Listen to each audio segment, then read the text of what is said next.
दिनांक 5 सप्टेंबर 2024 रोजी झालेल्या कॅबिनेट मंत्रिमंडळ बैठकीमध्ये घेण्यात आले 13 महत्त्वपूर्ण निर्णय। तर नमस्कार मित्रमैत्रिणींनो, आपण बघत आहात माझे यूट्यूब चॅनल एज्युकेशनल मनोहर, ज्यावर आपल्याला पाहायला मिळतात 5वी ते 10वीच्या इंग्लिशच्या विषयाची व्हिडिओज, सोबतच इंग्लिशच्या ग्रामरचे व्हिडिओज आणि त्यासोबतच नागरिक आणि शासकीय कर्मचाऱ्यांसाठी इन्फॉर्मेशनल व्हिडिओज। या सर्वांच्या प्लेलिस्ट या व्हिडिओच्या डिस्क्रिप्शनमध्ये देण्यात आलेल्या आहेत, त्यावर जाऊन आपण ते व्हिडिओज पाहून घेऊ शकता। तर आजच्या आपल्या व्हिडिओचा विषय आहे की 5 सप्टेंबर 2024 रोजी जी एक कॅबिनेट मंत्रिमंडळ बैठक झाली, त्यामध्ये 13 महत्त्वपूर्ण निर्णय घेण्यात आलेले आहेत आणि याबद्दलची सविस्तर माहिती आजच्या व्हिडिओमध्ये आपण बघणार आहोत।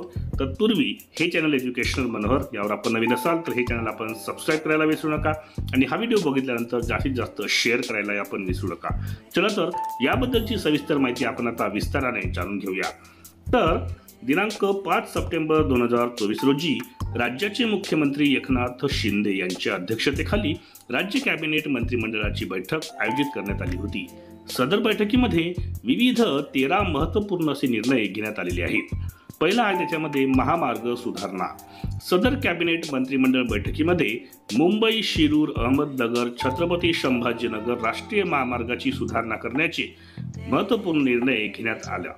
त्यासोबतच यामध्ये पुणे ते शिरूर 53 किलोमीटर लांबीचा मार्ग 6 पदरी करण्यात येणार असून सदर कामकाजाकरिता 7,515 कोटी इतका खर्च अपेक्षित असून शिरूर अहमदनगर मार्गे छत्रपती संभाजीनगर रस्त्याकरिता 2,050 कोटी रुपये खर्च करणे अपेक्षित असून सदर खर्चाला मंत्रिमंडळ बैठकीमध्ये मान्यता देण्यात आलेली आहे।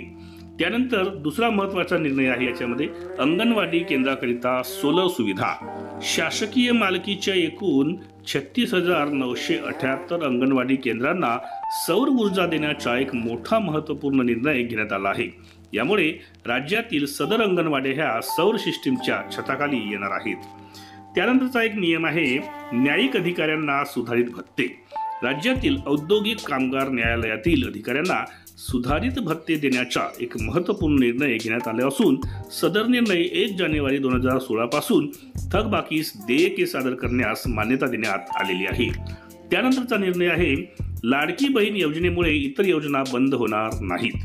लाडकी बहीण या योजनेमुळे शेतकरी कुटुंबियातील इतर मदत योजना मिळणार नाहीत अशा प्रकारचे चुकीचे वृत्त पसरत असून लाडकी बहीण योजनेमुळे इतर योजना बंद होणार नाहीत असे स्पष्टीकरण सदर मंत्रिमंडळ बैठकीमध्ये नमूद करण्यात आलेले आहेत। त्यानंतरचा नियम असणार आहे तसेच थकबाकी देणाऱ्या कुक्कुटपालन संस्थांना दंड व्याज माफ करण्याचा महत्त्वपूर्ण निर्णय सदर बैठकीमध्ये घेण्यात आलेला आहे। तसेच बिरसा मुंडा कृषी क्रांती योजनेच्या निकष सुधारित करण्यात आले असून शेततळे विहिरीकरिता वीज जोडणीसाठी भरीव अनुदानाची तरतूद करण्यात आली आहे। नगर जिल्ह्यातील शेवगाव तालुक्यामधील सहकारी अर्थसहाय्य करण्यास सदर निर्णयान्वये मंजुरी देण्यात आलेली आहे। अमरावती जिल्ह्यामध्ये नवीन मत्स्य विज्ञान महाविद्यालय उभारणी करण्याकरिता जागा उपलब्ध करून देण्यास मंजुरी देण्यात आलेली आहे। तर अशा पद्धतीने एकूण जवळपास 13 निर्णय या कॅबिनेट मंत्रिमंडळ बैठकीमध्ये घेण्यात आले होते। यापैकी काही निर्णय हे कदाचित नागरिकांच्या तर काही निर्णय हे अंगणवाडी सेविकांच्या किंवा कर्मचाऱ्यांच्या हिताचे असतील अशी आपण अपेक्षा करू शकतो। या व्हिडिओमध्ये एकंदरीत आपल्यापर्यंत ते 13 महत्त्वपूर्ण निर्णय पोहोचविण्याचा मी एक प्रामाणिक प्रयत्न केला आहे। त्यामुळेच या व्हिडिओला आपण एक लाईक आणि जास्तीत जास्त शेअर करायला विसरू नका। सोबतच हे चॅनल एज्युकेशनल मनोहर यावर आपण नवीन असाल तर हे चॅनल आपण सबस्क्राईब करायलाही विसरू नका। अशाच पद्धतीचे कर्मचारी आणि नागरिकांसाठी माहितीपर व्हिडिओज आपल्याला बघायचे असतील तर त्यांची प्लेलिस्ट या व्हिडिओच्या डिस्क्रिप्शनमध्ये इन्फॉर्मेशन एज्युकेशनल मनोहर या नावाने देण्यात आलेली आहे, त्यावर जाऊन आपण बाकीचेही आपल्या कामाचे व्हिडिओज पाहून घेऊ शकता। चला तर अशाच एका व्हिडिओमध्ये पुन्हा एकदा आपली भेट घेण्याचं एक वचन देऊन मी आपली आता रजा घेतो। सर्वांना माझा नमस्कार।